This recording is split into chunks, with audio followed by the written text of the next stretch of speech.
Hello, I'm Dale Roberts, the District Governor of Rotary District 5020. And with me today is Jennifer Jones, who is the International President of Rotary International. And Jennifer, like Eugenie, has agreed to give me 3 answers to questions. Is that right? That's not one of the questions.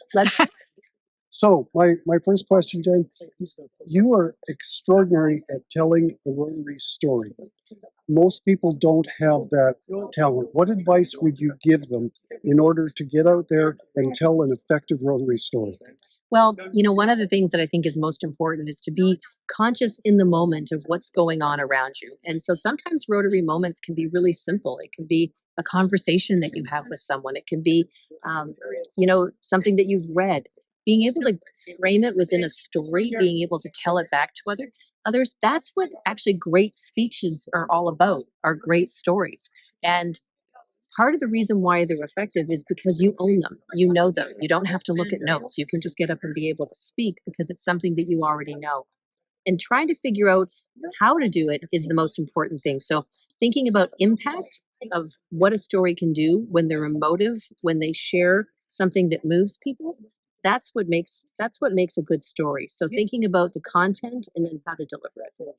Okay, and then the other thing that you've talked quite a bit about diversity and equity and inclusivity, and I think most people have got a pretty good handle on what diversity Yep. and inclusivity is.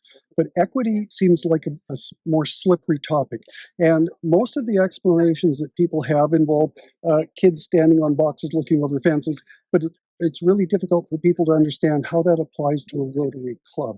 Can you give some examples of how equity applies to a Rotary club? Yeah, you're right. This is one of the trickier parts of that whole equation. And I too have seen that kid standing on a box kind of thing. But it's about taking down barriers.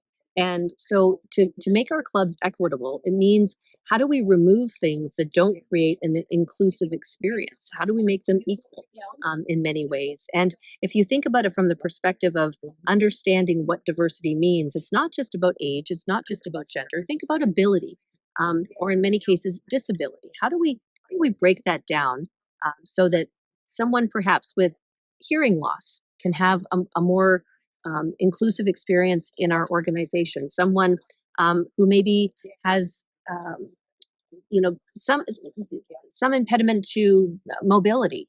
How do we make it easier for them?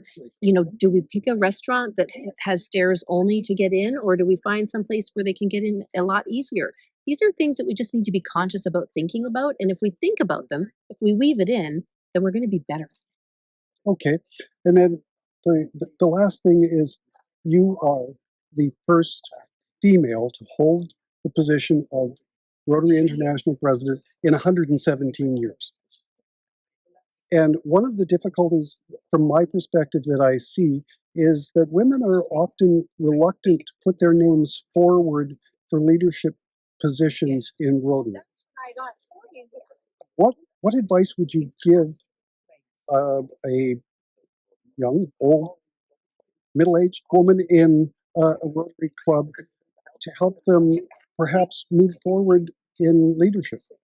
So, you know what? I think one of the things that it's incumbent upon us is to have role models. And so it's one of the reasons why I feel it's important to have put my name forward into this position right now, because I believe there are young and multi-aged women, but men also who are seeing something that looks a little different.